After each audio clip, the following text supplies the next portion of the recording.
மகாபாரத தொடரோட இந்த பகுதியில் நம்ம துஷ்யந்தன் சகுந்தலையுடைய வரலாற்றை பற்றி பார்க்கலாம். புருவுடைய வம்சத்தில் 9வது தலைமுறையில் துஷ்யந்தன் பட்டத்துக்கு வந்தான். அவன் ஒரு தடவை வேட்டையாடுறதுக்காக காட்டுக்கு போனான். அப்படி போனப்ப காட்டில் இருந்த கண்வ மகரிஷியுடைய ஆசிரமத்தை பார்த்தான். அவனுக்கு ரொம்ப நாளாக கண்வமுனியை பார்க்கணுன்னு ஆசை. அதனால் இவன் என்ன பண்ணறா, கூட வந்தவங்களையெல்லாம் ஒரு இடத்துல இருக்க சொல்லிட்டு இவன் மட்டும் தனியாக கண்வமுனிவரோட ஆசிரமத்துக்குள்ளே போனான். ஆனால் ஆசிரமத்தில் கண்வமுனிவர் இல்லை. அவருக்கு பதிலாக அழகான பொண்ணு ஒருத்தி வந்து துஷ்யந்தனை நல்ல முறையில் வரவேற்று உபசரித்தா. துஷ்யந்தனும் அவளோட அழகில் மயங்கி, பெண்ணே நீ யாருன்னு கேட்டான். அந்த பொண்ணு தான் சகுந்தலைன்னு சொல்லி தன்னை அறிமுகப்படுத்திட்டா. சரி, யார் இந்த சகுந்தலை? விஸ்வாமித்திரர் தவ வலிமை பெற்ற ஒரு முனிவர். அவரோட தவத்தினால எங்கே தன்னோட இந்திர பதவிக்கு ஆபத்து வந்துடுமோன்ட்டு இந்திரன் ரொம்ப பயப்பட்டா. அதனால் அவரோட தவத்தை கலைக்கிறதுக்காக அவன் மேனகையை விஸ்வாமித்திரர்கிட்ட அனுப்பி வச்சா. மேனகையோட வலையில் விழுந்த விஸ்வாமித்திரர் அவ கூட கூடினார். அதுக்கப்புறமா தான் செஞ்ச தவறே விஸ்வாமித்திரருக்கு புரிய வந்துச்சு. அந்த தவறுக்கு வருத்தப்பட்டு தவம் செய்கிறதுக்காக அவர் இமயமலைக்கு புறப்பட்டார். இனி என்ன, வந்த வேலை தான் முடிஞ்சிருச்சாச்சே, இனி நம்ம மேலுலகத்துக்கு திரும்பி போக வேண்டியது தான்ட்டு மேனகை நினச்சா. ஆனால் விஸ்வாமித்திரர் மூலமாக அவளோட வயிற்றில் ஒரு கரு வளர்ந்துருந்துச்சு. அந்த குழந்தைய பெத்தெடுத்து அதையும் ஒரு நதிக்கரையில் விட்டுட்டு அதுக்கப்புறமா மேலுலகத்துக்கு போனா மேனகை. அப்படி நதிக்கரையில் தனியாக அழுதுட்டு இருந்த அந்த குழந்தைய பறவைகளெல்லாம் சேர்ந்து காப்பாத்துச்சு. அப்போ அந்த வழியில் வந்த கண்வ மகரிஷி அந்த குழந்தைய பார்த்தாரு. அவருக்கு பறவைகளோட மொழி தெரியும். அதனால் என்ன நடந்துச்சுன்னு தெரிஞ்சுக்கிட்டாரு. அந்த குழந்தைய எடுத்துகிட்டு போய் தன்னோட ஆசிரமத்திலேயே வளர்த்தாரு. அவளுக்கு சகுந்தலைன்னு பேர் வச்சாரு. அந்த சகுந்தலை வளர்ந்து இப்போ பெரியவளாயிட்டா. இதுதான் சகுந்தலையோட வரலாறு. இப்போ கண்வ மகரிஷியோட ஆசிரமத்துக்கு வந்த துஷ்யந்தன் சகுந்தலையுடைய அழகில் மயங்கி அவளை கல்யாணம் பண்ணிக்கணும்னு ஆசைப்பட்டான். தன்னோட ஆசையை அவன் சகுந்தலை கிட்ட சொன்னான். சகுந்தலை அதுக்கு என்ன சொன்னான்னா, இங்கே பாருங்க, கண்வ மகரிஷி வந்துடட்டும், அவர் வந்ததுக்கப்புறமா அவருடைய அனுமதியை கேட்டுட்டு அவர் என்ன சொல்கிறாரோ அதுபடி நம்ம நடந்துக்கலான்னு சொன்னான். ஆனால் துஷ்யந்தனுக்கு கண்வ மகரிஷி திரும்பி வர வரைக்கெல்லாம் வெயிட் பண்ணறதுக்கு டைம் இல்லை. உடனே அவன் சகுந்தலைக்கிட்ட என்ன சொன்னான்னா, இங்கே பாருமா, அவர் வரப்போ வரட்டும், நம்ம 2 பேரும் கந்தர்வ முறையில் கல்யாணம் பண்ணிக்கலாமே அப்படின்னு கேட்டான். ஆனால் சகுந்தலைக்கு இதில் விருப்பம் இல்லை, ரொம்ப யோசிச்சா. உடனே துஷ்யந்தன் என்ன சொன்னான்னா, இங்கே பாரு சகுந்தலை, நம்மளுக்கு பிறக்க போகிற பிள்ளை எனக்கு அப்புறமா பட்டத்துக்கு வருவா அப்படின்னு வாக்கு கொடுத்தான். அது மட்டும் இல்லாமல் அது இதுன்னு என்னென்னவோ சொல்லி அவளுக்கு ஆசை காட்டி ஒரு வழியாக சகுந்தலையை கந்தர்வ கல்யாணத்துக்கு ஒத்துக்க வச்சான் துஷ்யந்தன். 2 பேருக்கும் கந்தர்வ திருமணம் நடந்து முடிஞ்சிருச்சு. துஷ்யந்தன் சகுந்தலையோடு சேர்ந்தான். அப்புறம் என்ன, வந்த காரியம் நடந்தாச்சு, இனி ஊருக்கு கிளம்பி போக வேண்டியது தானே. துஷ்யந்தன் சகுந்தலைக்கிட்ட போய், இங்கே பாரு, நான் என்னுடைய ஊருக்கு போகிறேன், அங்கே போய் நம்மளுக்கு நடந்த கல்யாணத்தை பற்றி எல்லாத்துக்கிட்டவும் சொல்லி ஊரறிய வாத்தியங்கள் எல்லாம் முழங்க நான் வந்து திரும்பவும் உன்னையே என்னுடைய நகரத்துக்கு அழைச்சிட்டு போகிறேன் அப்படின்னு அவளுக்கு சத்தியம் பண்ணி கொடுத்துட்டு அங்கிருந்து கிளம்பி போனான் துஷ்யந்தன். இப்படியே கொஞ்ச நாட்கள் கழிஞ்சுது. கண்வ மகரிஷி ஆசிரமத்துக்கு திரும்பி வந்தார். சகுந்தலை நடந்த விஷயங்களை எல்லாம் கண்வ மகரிஷி கிட்ட சொன்னான். அவரும் பார்த்தாரு. சரி, நடந்தது நடந்தாச்சு. துஷ்யந்தன் அறவழியில் நடப்ப வந்தான், அதனால் அவன் வந்து உன்னை தன்னுடைய நகரத்துக்கு அழைச்சிட்டு போவான் அப்படின்ட்டு சகுந்தலைக்கு தைரியம் கொடுத்தாரு. இப்படியே பல மாதங்களும் கடந்தாச்சு. ஆனால் துஷ்யந்தன் மட்டும் திரும்பி வந்த பாடே இல்லை. அந்த நேரத்துக்குள்ள சகுந்தலை ஒரு குழந்தைக்கு தாயும் ஆயிட்டா. துஷ்யந்தனே வந்து தன்னை அழைச்சிட்டு போகணுன்ட்டு சகுந்தலை காத்துட்டு இருந்தா. இப்படி சகுந்தலைக்கும் துஷ்யந்தனுக்கும் பிறந்த மகனோட பேர் பரதன். அவன் சின்ன வயசுலேயே பெரிய வீரனாக திகழ்ந்தான்.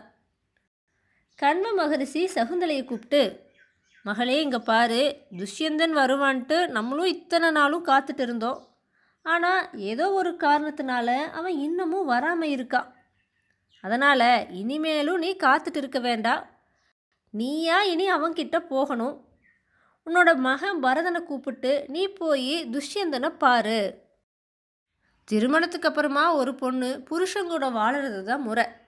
அதை விட்டுட்டு உறவினர்கள்கிட்ட வெகு காலம் தங்கிறது முறையாகாது. அப்படி இருந்தால் அந்த பொண்ணோட பேர், ஒழுக்கம், தர்மம்னு எல்லாமே பாழா போகும்னு சொன்னார். சகுந்தலையும் யோசிச்சு பார்த்தா. இனி நம்மளுக்கு வேற வழி இல்லைன்ட்டு மகரிஷி சொன்னதுக்கு சம்மதிச்சா. கண்வ மகரிஷி சில ரிஷிகளை கூப்பிட்டு சகுந்தலையையும் பரதனையும் நம்ம நகரத்தோட எல்லையில் கொண்டு போய் விட்டுட்டு நீங்கள் திரும்பி வந்துடுங்கன்னு சொல்லி அனுப்பி வச்சாரு.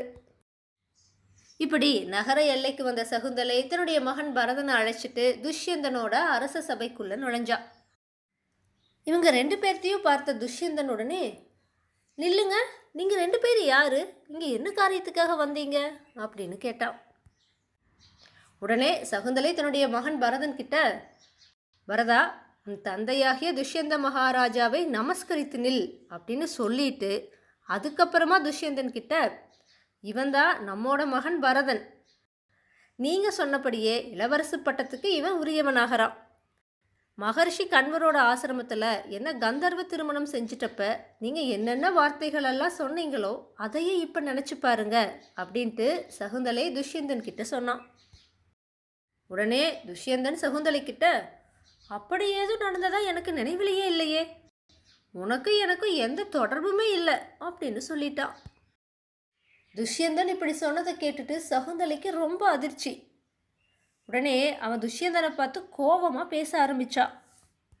மன்னா, இங்கே பாருங்க, உங்களுக்கும் எனக்கும் தொடர்பு இல்லைன்னு நீங்கள் சொல்கிறது முழு பொய்ங்கிறது உங்களுக்கே தெரியும். ஒரு காரியத்தை செய்யறப்பவே இல்லை ஒரு சிந்தனை வர்றப்பவே அதை அறிஞ்சவர் நீங்கள் ஒருத்தர் தான்னு நீங்கள் நினைக்கிறீங்க. பாவம் செய்கிறவங்க கூட என்ன நினைக்கிறாங்கன்னா, நம்ம செய்கிற பாவம் நம்மளுக்கு மட்டும்தான் தெரியும், வேறு யாருக்குமே தெரியாதுன்னு நினைக்கிறாங்க.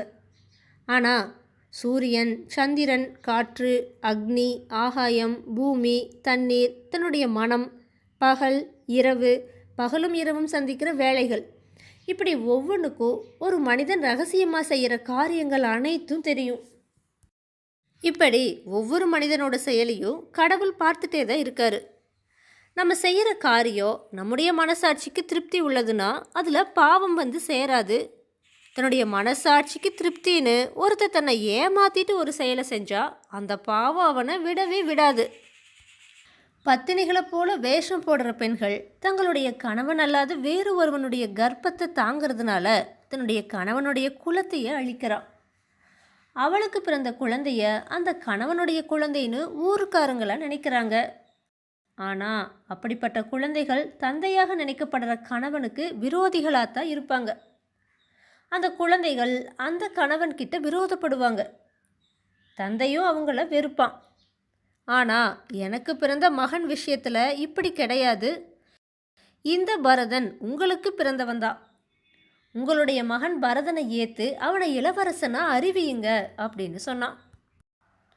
சகுந்தலை இப்படி பேசுனதை கேட்டுட்டு துஷ்யந்தன் என்ன சொன்னான்னா, நீ கெட்ட நடத்தை உள்ள பெண்ணாத்தான் இருக்கணும். வெக்கமே இல்லாமல் நீ இங்கே பேசுகிற பேச்சுக்களை யாருமே நம்ப போகிறதில்ல.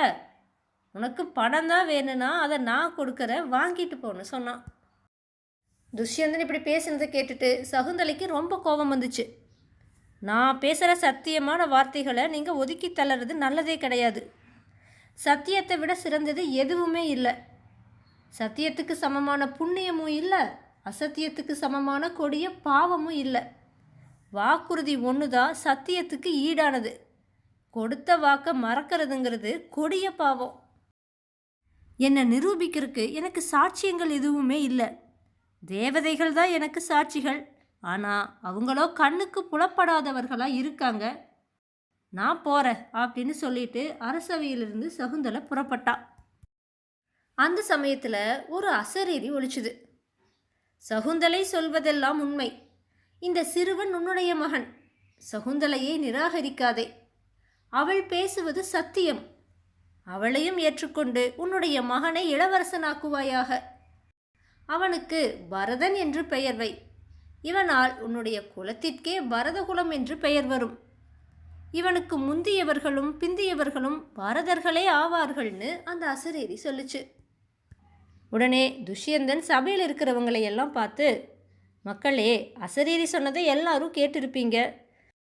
சகுந்தலையோட வார்த்தைகளை மட்டுமே கேட்டு பரதனையும் என்னுடைய மகன்னு நான் ஏற்றுக்கிட்டா பிற்காலத்தில் மக்களுக்கு இந்த விஷயத்தில் சந்தேகம் வரலாம். அதனால தான் நான் இப்படி நடந்துக்கிட்டேன். இனி யாருக்குமே சந்தேகம் வர்றதுக்கு சாத்தியமே இல்லை. சபைக்கு முன்னாடி இவளை நான் ஏற்றுக்கிறேன் அப்படின்னு துஷ்யந்தன் அறிவித்தான். சகுந்தலை இப்போ பட்ட மகிழ்ச்சியானா, பரதன் இளவரசனானா. கொஞ்ச காலம் கழித்து பரதனுக்கு பட்டாபிஷேகம் செஞ்சு வச்சுட்டு துஷ்யந்தன் காட்டுக்கு போய் தவம் செஞ்சான். பரதனோட காலத்தில் அவனோட வம்சத்துக்கே மிகப்பெரிய புகழ் உண்டாச்சு. பரதனுக்கு நிறைய பிள்ளைகள் பிறந்துச்சு. ஆனாலும் அவங்க யாருமே ஆட்சி செய்ய அருகதையற்றவர்கள்னு தான் பரதன் நினைத்தான். அதனால் அவன் பெரிய யாகம் ஒன்று பண்ணி பூமன்யுங்கிற புத்திரனை பெற்றெடுத்தான். அவனுக்கே பட்டாபிஷேகமும் செய்வித்தான். பரதனுக்கு அப்புறமா அந்த வம்சத்துக்கே பரத வம்சம்னு பேர் வந்துருச்சு. அவங்க ஆளுற ராஜ்யமும் பாரதம்னு ஆயிடுச்சு. அதுக்கப்புறமா பரத வம்சத்தில் நிறைய அரசர்கள் தோன்றினாங்க. இந்த வம்சத்தில் வந்த இன்னொரு மன்னனான ஹஸ்தியுடைய ஆட்சி காலம் சந்திர வம்சத்துடைய முக்கியமான காலம். இவன் தன்னுடைய பெயரால் ஒரு நகரத்தையே அமைச்சு அதை நாட்டுக்கு தலைநகராக ஆக்குனான். அந்த ஊர் தான் ஹஸ்தினாபுரம்னு அழைக்கப்பட்டுச்சு. அதை தொடர்ந்து சந்திர வம்சத்தில் குருங்கிற மன்னன் பொறுப்பேற்றான். அவன் ரொம்ப சிறப்பாக ஆட்சி செஞ்சதுனால சந்திரகுலங்கிற பேர் மறைஞ்சு குருகுலம்னு இந்த வம்சம் அழைக்கப்பட்டுச்சு. குரு வம்சத்தில் பிரதீபன்கிற ஆன்மீக நெறி தவறாத மன்னன் ஒருத்தன் தோன்றுனா. அந்த பிரதீபனுடைய மகன் பேர் தான் சாந்தனு. இந்த சாந்தனு யார், அவனோட வரலாறு என்ன, இதை பற்றியெல்லாம் நம்ம அடுத்த பதிவில் பார்க்கலாம்.